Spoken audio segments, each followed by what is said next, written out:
And let's turn now to a developing story from Kaduna State. A surge in abductions has prompted a mass exodus from rural communities to urban areas.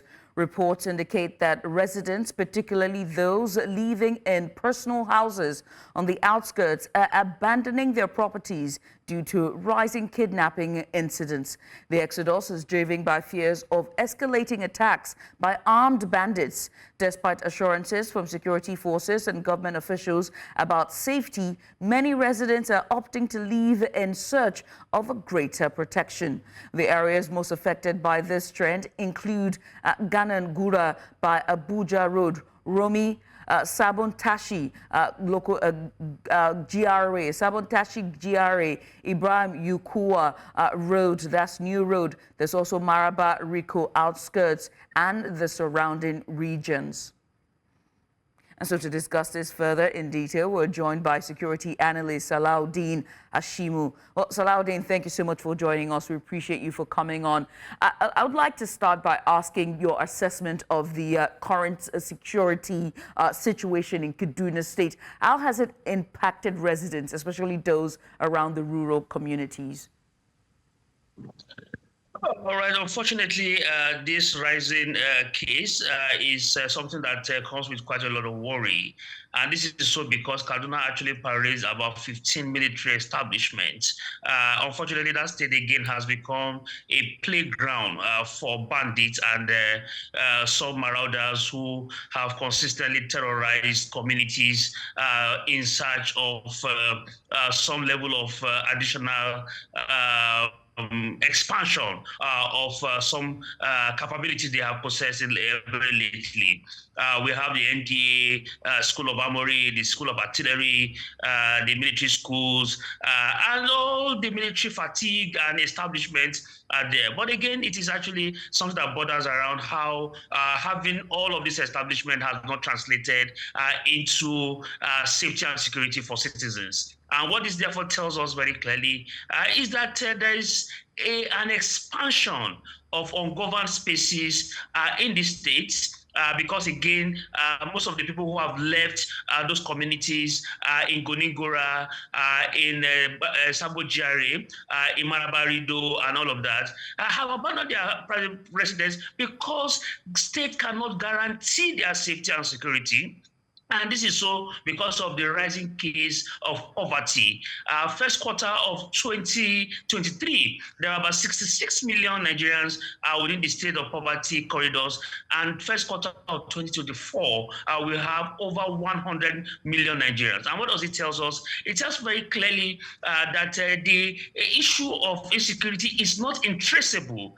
It is actually traced to the concerns of the rising scale of hardship in some level, and it is actually creating additional recruitment. I tell you now, a lot of people and individuals in Kaduna are actually living in fear, they are living in anxiety, and they are even worried that despite all the military apparatus in the state, it is nowhere close to protecting and safeguarding them. The situation is there, and it is very important to also note that the deployment of personnel and military hardware into this particular location has actually been on, but again, they are not sufficient. So it still goes to tell us the concern that we have raised about the distribution of personnel attaching to VIPs and leaving most Nigerians very vulnerable.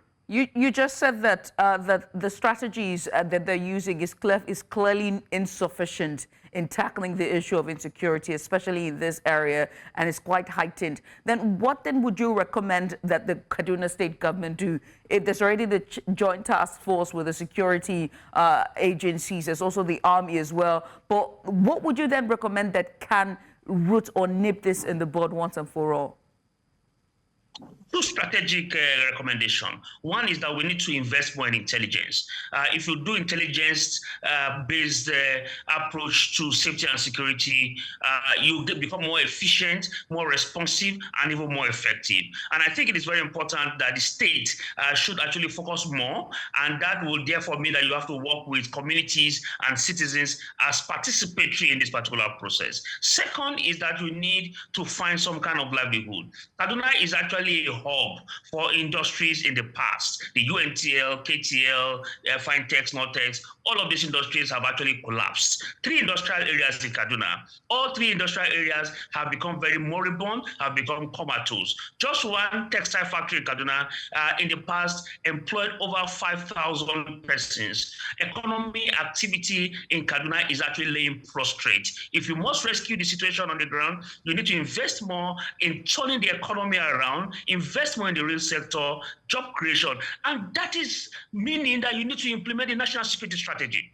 The national security strategy, for the first time, was inspired to be able to look at non-kinetic approach to situations like this. Job creation, the economic component, but unfortunately, there is no government anywhere who is implementing the national security strategy. It is just in the shelf, and currently, it is the manual that is actually guiding policy and strategy regarding safety and security. But unfortunately, even the federal government have abandoned that document. It is not working, and I think it is an opportunity to revisit that document. So job creation is one, reindustrialization of Kaduna State is another. And it makes me wonder about the migration of these residents from these areas to the urban areas. What would happen to them in terms of, job opportunities for them, resettlement in that area and just housing deficit. I wonder about that. But away from that, also, there's always been the issue of trust, public trust and the security intelligence. And security intelligence can go so far if the residents do not confide or go to the security outfits to give, information, if they have information. How then can the state government plus the security agencies be able to build back trust, a public trust between the communities and this parastaters?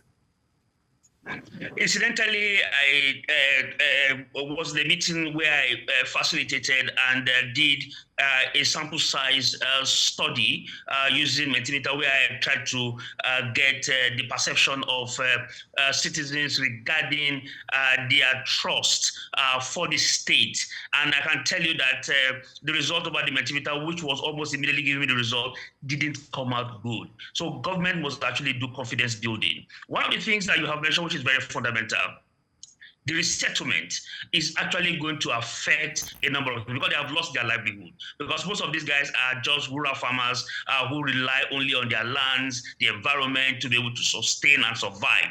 And so the danger is that there's also going to be a transition, or if you like to say, a migration of additional threats into the urban area. Because once there is nothing else to do, then they begin to also find alternative.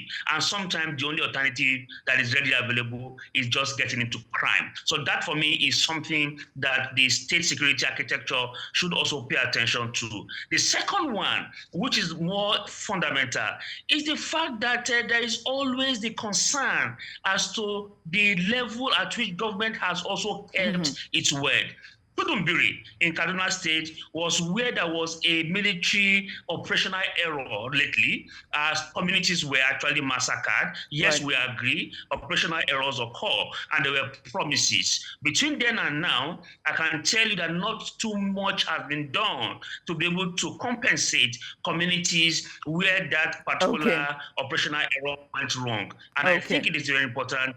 When government keep their word, citizens will also be able to support their operations. Okay. Well, Salaudeen, I must say thank you so much for taking out the time this evening to join us on this conversation. And solid and pertinent issues have been raised with this conversation. Once again, many thanks.